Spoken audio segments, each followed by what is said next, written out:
ಇದು ಏನೋ ಇನ್ನೊಂದು ಮಾತು ಹೇಳ್ತಾರೆ, ನಮ್ಮ ಐಕೆ ಕೃಷ್ಣಪ್ಪರ ಬಗ್ಗೆ ಮಾತಾಡ್ತಾರೆ. ಇದು ನನಗೆ ಭಾಳ ಮನಸ್ಸಿನ ಕೊಡ್ತಕ್ಕಂಥ ವಿಚಾರ. ಗಂಡಸಾಗಿದ್ರೆ ಅಂತೇಳಿ ಎಲ್ಲರೂ ಗಂಡಸಾಗಿರೋದಕ್ಕೆ ತಾಲೂಕಲ್ಲಿರ್ತಕ್ಕಂಥದ್ದು ಹನುಮಂತೇಗೌಡ್ರೆ. ಈಕೆ ಕೃಷ್ಣಪ್ಪವ್ರು ಗಂಡಸರು ಅಂತಲ್ಲ, 4 ಬಾರಿ MLC ಆಗಿರ್ತಕ್ಕಂಥವ್ರು, 4 ಬಾರಿ ಒಂದು ಸತಿ ಇದನ್ನು ಕೃಷಿ ಇದಕ್ಕೆ ಅಧ್ಯಕ್ಷ ಆಗಿರ್ತಕ್ಕಂಥವ್ರು, APMC ಮಾರ್ಕೆಟ್ಗೆ ಅಧ್ಯಕ್ಷ ಆಗಿರ್ತಕ್ಕಂಥವ್ರು. ಅವರು ಎಲ್ಲ ತಿಳಿದು ಎಲ್ಲ ಮಾಡಿ ಯಲಂಕದಲ್ಲೂ ಕೂಡ ಹೋರಾಟ ಮಾಡಲಿಕ್ಕಿಂತ ವೇದಿಕೆ ರೆಡಿ ಮಾಡ್ಕೊಂಡಿದ್ರು. ಒಂದೇ ಒಂದು ಕೆರೆಗೆ ಯಾವಾಗ ಬಿಟ್ಟರು ಅಲ್ಲಿ ಆಲ್ರೆಡಿ ನೀರು ಬಂದ ಮೇಲೆ ನಾವೆಲ್ಲ ಇದನ್ನು ಸರಿ ಇಲ್ಲ ಅಂತೇಳಿ ತಿಳಿಯಾದ್ಮೇಲೆ ರಮೇಶ್ ಕುಮಾರ್ ಅಥವಾ ಮಾತಾಡಿದ ಮೇಲೆ ಅವರು ಕೂಡ ಹೋರಾಟಕ್ಕೆ ಬಂದರು. ಅವ್ರು ನಮ್ಮ ತಾಲೂಕಿನ ಮಗ, ನಮ್ಮ ತಾಲೂಕಲ್ಲಿರ್ತಕ್ಕಂಥ ಒಬ್ಬ ದಣಿ, ನಮಗೆ ಅವ್ರ ಅವಶ್ಯಕತೆ ತುಂಬ ಇದೆ.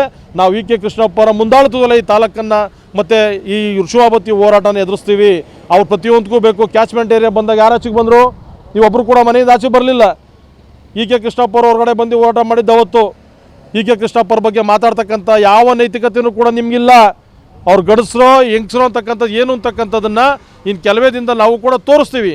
ನೀವು ಇನ್ನೊಂದು ಸತಿ ಏನಾದ್ರು ಕೂಡ ನಮ್ಮ ನಾಯಕರ ಬಗ್ಗೆ ಈ ಥರ ಅವಹೇಳನಕಾರಿ ಕೊಟ್ಟರೆ ನಾವು ನಿಮ್ಮ ನಾಯಕರ ಬಗ್ಗೆ ಡಬಲ್ ಹೇಳೋಂಥ ಶಕ್ತಿ ನನಗೂ ಐತೆ, ನಾನು ಕೂಡ ಹೇಳ್ತೀನಿ. ಬಟ್ ನಾನು ನಿಮ್ಮ ಥರ ಮಾತಾಡ್ಲಿಕ್ಕೆ ಹೋಗಲ್ಲ.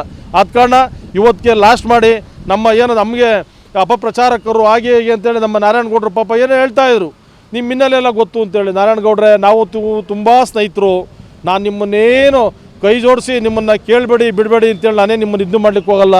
ಅದೇನು ಹಿನ್ನೆಲೆ ಇತ್ತು, ನಾನು ಯಾರ್ಯಾರು ಮನೆ ಹಾಳು ಮಾಡಿದ್ದೀನಿ, ಯಾರಿಗೆ ತೊಂದರೆ ಕೊಟ್ಟಿದ್ದೀನಿ, ಈ ತಾಲೂಕಲ್ಲಿ ಎಷ್ಟು ಜನಕ್ಕೆ ಮೋಸ ಮಾಡಿದ್ದೀನಿ, ನಾನು ಏನು ಸರ್ಕಾರದಲ್ಲಿ ದುಡ್ಡು ತಿಂದಿದ್ದೀನಿ, ಆಮೇಲೆ ಯಾರ್ಯಾರು ಕೈಕಾಲು ಹಿಡ್ಕೊಂಡು ಅಧಿಕಾರ ತಗೊಂಡಿದ್ದೀನಿ ಅನ್ನೋ ಮಾತೇನು ಇದ್ದರೆ ದಯಮಾಡಿ ಮುಂದೆ ಇಡಿ. ನಾನೇನು ಬೇಜಾರು ಮಾಡ್ಕೊಳ್ಳಲ್ಲ. ಪ್ರತಿಯೊಂದು ಕೂಡ ಇಡೋಂಥ ಪ್ರಯತ್ನ ನಿಮ್ಮಿಂದ ಆಗಲಿ ಅಂತಕ್ಕಂಥ ಮಾತನ್ನು ಹೇಳಿಕ್ಕೆ ಬಯಸ್ತೀನಿ.